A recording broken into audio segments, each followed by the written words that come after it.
Hey guys, welcome back to my channel কাইনিস পায়েল। তো আমার একটা নতুন ব্লগে তোমাদের সবাইকে ওয়েলকাম। তো আমি উঠেছি আজকে 11টা, সাড়ে 11টায়। তো এতবেলা আমি করি না, আগে করতাম যখন মেয়ে ছোট ছিল, 1 বছর অবধি, 1-1.5 বছর অবধি এরকম টাইমে উঠতাম, পারতাম না, একা একাই করতাম বেশিটা। তো রাত জাগতে হতো বাচ্চা নিয়ে, কিন্তু এখন একদমই করি না। এখন তো সকালবেলা উঠতে হয়, তারপরে যদি ঘুমাই না তো উঠে যাই মেয়ে আসার আগে, কাজ টাজ করি। কিন্তু এই কদিন ঘুমাতেই 3-4টে বেজে যাচ্ছে, যার জন্য উঠতে এত বেলা হচ্ছে। তো চলো এবার কাজবাজ শুরু করা যাক। ঘরটার ঝাড় দেবো, মুছবো, এই জন্যই বেলা 3টে কি 4টে কি 5টা আমার বাজবেই, স্নান টান করতে। তো চলো আর বেশি বকবক না করে এবার কাজের দিকে যাওয়া যাক। যেহেতু একাই কাজ করব আর অনেক কাজ বাকি আছে, তো ফালতু দেরি করে কোনো লাভ নেই। চলো। আর যত কাচাকুচি আগের দিন রাতে সব করে রেখেছিলাম, শুধু মেলার টাইমটা পাইনি, কারণ মেয়েটা অনেকটা বায়না করছিল, যেহেতু অনেক রাত হয়ে গেছিল। আর সকালবেলা হতে না হতে এগুলো মেলে দিচ্ছি, যেহেতু শুকিয়ে যাবে খানিকক্ষণের মধ্যে। তো এগুলো মেলে দিলাম। আবার অনেকগুলো কাচাকুচি পড়েছিল, সেগুলোও করতে হতো।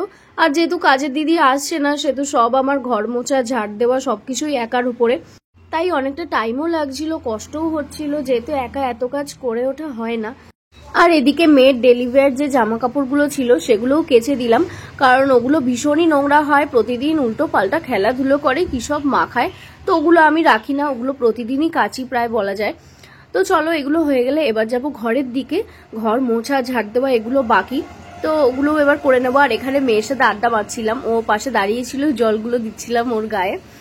আমি বাইরের কাজগুলো আগে করে নিলাম, কারণ ঘরে প্রচুর কাজ, আমার ঘরে একবার গেলে অনেকক্ষণ টাইম লাগবে, তার জন্য বাইরের এগুলো করে টুকটাক কাজগুলো করে ঘরের দিকে চলে গেলাম, ততক্ষণে ওগুলো শুকিয়েও যাবে। আর প্রথমে এসেই আমি বেডটা গোছালাম, কারণ বেডটা আমার ঠিকঠাক মতো না হলে খুবই মেজাজ যায় গরম হয়ে। তো ওটা ঠিক করতে না করতেই আর এদিকে আমার মেয়ে আমার জন্য একটুখানি ঠান্ডা ঠান্ডা গ্লুকোজ করে এনে দিল। ভীষণই আরাম পেলাম এটা খেয়ে, ও করে এনে দিল আমাকে। জলটা একটু নর্মাল ছিল, তো আমি বললাম একটুখানি ঠান্ডা জল দিতে, যেহেতু 44 কি 45 ডিগ্রি তখন চলছিল, এত হিট, তো নিতে পারছিলাম না। আর মেয়ে যখন এই জিনিসটা করে এনে দিল, তো কি সুন্দর লাগছিল। আর মেয়ের হাতে বলে কথা, সত্যি দারুণ করেছিল। তো এটা খেয়ে নিয়ে আমি তারপরে যা যা কাজ ছিল সবই করে নিলাম একা হাতে।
তারপরে সন্ধ্যাবেলা চলে এলাম এই চা হাতে।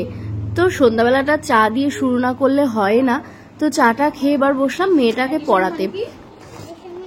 প্লাস করা, অ্যাড করা, অ্যাডিশন 1 2, প্রথম পিকচারে দেখবো কটা, সেকেন্ড পিকচারে দেখবো কটা, টোটাল হবে আবার এই জায়গাটা। তাহলে প্রথম পিকচারে কটা আছে, সেকেন্ড পিকচারে 1 2 3 4, তাহলে টোটাল কত হচ্ছে, 2 আর 4 কত হয়, কাউন্ট করো। 6 আছে, 1 2 3 4 5 6 আছে। তারপরটা আবার 1 2 3 4 5 1 2 3, তাহলে 5 আর 3 কত হয়, যোগ করো, অ্যাড করো, 5 3, হ্যাঁ 1 2 3 4 5 6 7 8 8 আছে। হ্যাঁ, তাহলে এবার এইগুলো করো, 3 আর 2 ক্লাস করো। এক্সেসিভ হিটের জন্য ওদের স্কুলে ছুটি আছে। তো ছুটি বলে কি আমাদের কালের মতো পুরোই ছুটি থাকবে এমন সময় আর নেই। তো ওদের স্কুল থেকে প্রচুর পড়া পাঠাচ্ছে, পিডিএফ পাঠাচ্ছে, অ্যাসাইনমেন্ট দিচ্ছে। তো সেগুলো নিয়েই বসলাম খানিকটা করাতে। তো তারপরে আবার রান্না বান্নাও ছিল, সেগুলোও করতে হতো। আর বাচ্চাকে পড়ানো মানে সে কি বলবো, নাজেহাল একদম অবস্থা হয়ে যায়। মানে বোঝাতে বোঝাতে আমার জীবন শেষ, এরকম একটা ব্যাপার। আর যেখানে আমার মেয়ের কথা আসে সেটা তো আরোই অনেকটা হয়ে দাঁড়ায়। তো চলো ঝটপট আগে পড়িয়ে নিই, নয়তো অনেক কাজ আছে রাতের বেলা, সেগুলো কমপ্লিট করে রাখতে হবে আজকে। তো ওকে খানিকটা পড়া দিয়ে আমি গেলাম আমার কাজে। ডিম আলুর তরকারি হবে আজকে, তো সেটাই আগে সেদ্ধ বসাতে দিয়ে গেলাম। আর এখানে না একটু লবণ দিয়ে দিলে দেখেছি আলুটাও ভালো সেদ্ধ হয়, আর ডিমের খোলাটাও না ভালোভাবে ছাড়ানো যায়। তো সেটাই করে নিলাম। এবার ওটা বসিয়ে দিয়ে চলে যাবো মেয়েটার কাছে, যেহেতু মেয়েটাকে পড়া দিয়ে এসছি ওদিকে। তো কি করছে সেটাই আমি দেখতে যাব। তো চলো যাওয়া যাক আবার ঘরে। তো গিয়ে তো আমি অবাক, গিয়ে তো দেখলাম না ভালোভাবেই পড়াশোনাটা করছে। আমি সামনে না বসে থাকলেও একদমই পড়তে চায় না, কিন্তু ওকে পড়াটা না আমার আড়ালে করতে দিয়েছি, কারণ ওর একটা প্র্যাকটিস হবে নিজে নিজে করার, নিজের প্রতি একটা ভরসা আসা। তো ওর যেটা একদমই নেই, যার জন্য ওকে বসিয়ে দিয়ে আমি গেছিলাম আমার রান্নার কাজে। তো আবারও চলে গেলাম একটু ভাতটা বসিয়ে দিতে, আর ডিম আলুর সেদ্ধটা ওদিকে দেখলাম হয়ে গেছে। ততক্ষণে মেয়ের পড়াও কমপ্লিট হয়ে গেছিল। তো এই আজকে তরকারি করেছি। তো কেমন হয়েছে জানি না, খাওয়ার সময় বুঝতে পারবো। তো তারপরে প্রচুর বাসন ছিল এঁঠো, যেগুলো মেজে নিলাম সঙ্গে সঙ্গে। আমার আবার রেখে দিলে হয় না যে রাতেরটা কালকে করব, আমি রাতে সব কমপ্লিট করে গাটা ধুয়ে একেবারে উঠি।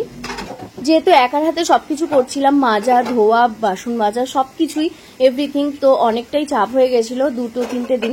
যেহেতু রান্নাটা একটু বাপি সামলাচ্ছিল, অনেকটা তাও ভালো লাগছিল, কিন্তু রাতের রান্নাটা আমাকেই করতে হচ্ছিল। রান্না মানে মেয়ে যেটুকু খাবে আর কি। তো যা হোক, এবার রান্নাবান্না করা তো হয়ে গেল, বাসন টাসন মেজে গেলাম গাটা ধুতে। আর তারপরে এসে জামা কাপড় যেগুলো শুকনো সেগুলো তুলে নিলাম, আর কটা কাচাকুচি করেছিলাম সেগুলোই মেলার জন্য বারান্দায় চলে এলাম। আর বারান্দায় এসে মনটা যেন ফ্রেশ হয়ে গেল, এত সুন্দর হাওয়া দিচ্ছিল, যেটা আমরা ঘরে এসি চলছিল বুঝতেই পারছিলাম না। আর এই কদিন তো গুমোট গরম, একটা না এসি চলছে সবার বাড়িতে বাড়িতে, মানে গরমে কেউ থাকতে পারছে না আর কি। তো দাঁড়াও, বক বক পরে করছি, আগে এগুলো মেলে দিই, তারপরে আবার তোমাদের সাথে অনেক কথা বলার আছে, সেগুলো আমি বলবো। তার আগে তোমরা ব্লগটা দেখতে থাকো আর আমি কাজগুলো করে নিতে থাকি।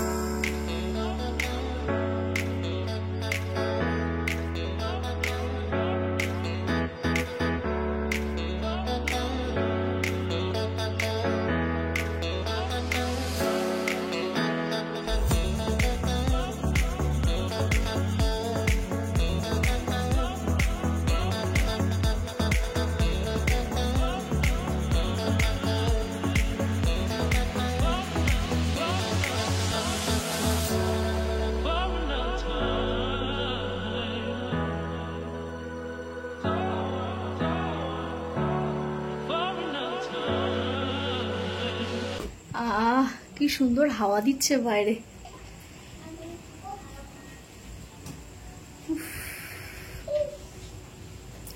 দারুণ। এখান থেকে যেতে ইচ্ছে করছে না। তো এখনো প্রচুর কাজ বাকি। এখন আমি দেখাই আমার কি কি কাজ বাকি।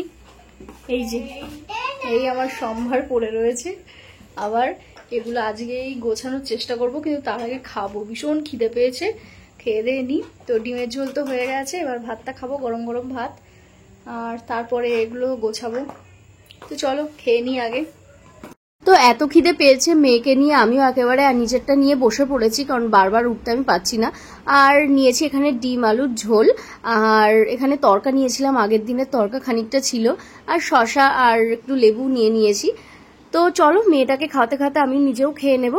আর তোমাদেরকে বললাম না ডিমের ঝোলটা কেমন হয়েছে কে জানে, তো বেশ ভালোই হয়েছিল, বেশ ভালো লেগেছে এই প্রথমবারের মতো আমার। তো চলো আজকের ব্লগটা এইটুকুই থাকলো, নেক্সট ব্লগের জন্য অবশ্যই অপেক্ষা করো সবাই। ততক্ষণ অবধি বাই, সবাই ভালো থেকো।